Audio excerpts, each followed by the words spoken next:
हरे कृष्णा। क्या कोई ऐसा व्रत है जो इस भौतिक संसार की धन संपत्ति और आध्यात्मिक उन्नति दोनों को प्रदान कर सके? जी हाँ, ऐसा व्रत आने वाला है।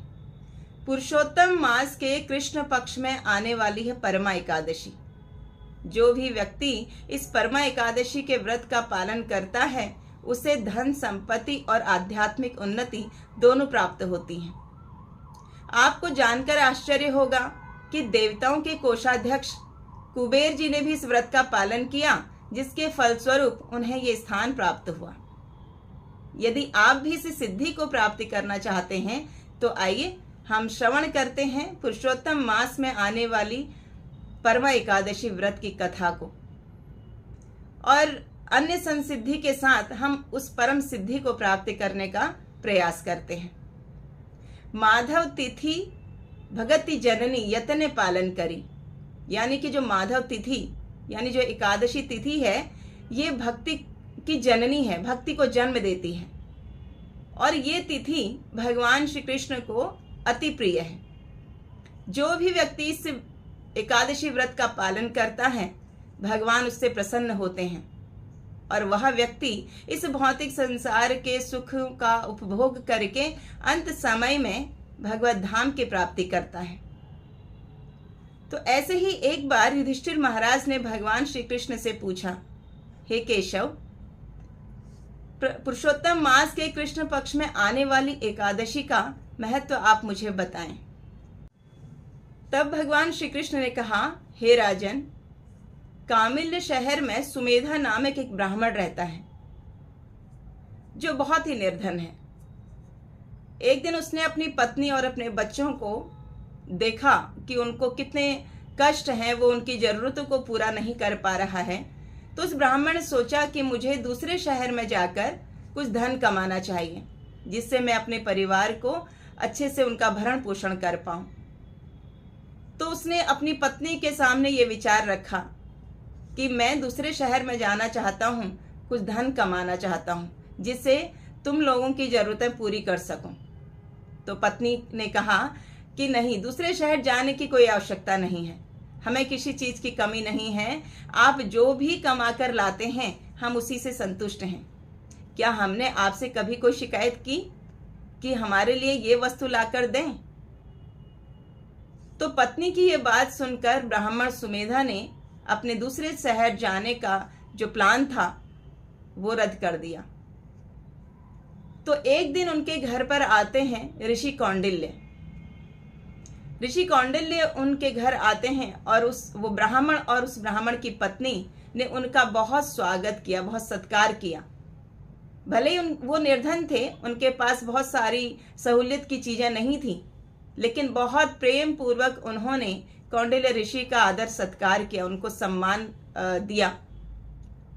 तो कौंडिल्य ऋषि उनके इस स्वभाव से, उनके आदर सत्कार से बहुत प्रसन्न हो गए, और उन्होंने उनसे कहा कि मैं तुम्हारी इस सेवा से बहुत प्रसन्न हूं, मैं तुम्हें कुछ वरदान देना चाहता हूं, तुम मांगो, तुम्हें क्या चाहिए?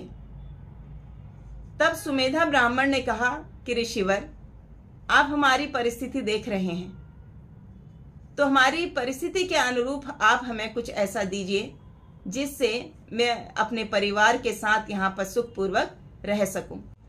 ऋषिवर, आप मुझे इन सब से बाहर निकलने का उपाय बताएं और हम अपने जीवन में आगे कैसे बढ़ें, ऐसा कुछ सुझाव दीजिए। तब कौंडिल्य ऋषि ने कहा कि आपका भाग्य उदय होने वाला है। पुरुषोत्तम मास चल रहा है, इस पुरुषोत्तम मास के कृष्ण पक्ष में आती है परमा एकादशी। तो आप सपरिवार उस परमा एकादशी के व्रत का पालन करना, जिसके प्रभाव से तुम इन सभी कष्टों से मुक्त हो जाओगे और अंत काल में भगवान को प्राप्त करोगे। तो ऐसा कहकर ऋषि कौंडिल्य वहां से चले जाते हैं। कुछ समय के पश्चात परमा एकादशी आती है। सुमेधा ब्राह्मण, उसकी पत्नी और उसके बच्चे सभी मिलकर इस परमा एकादशी व्रत का पालन करते हैं।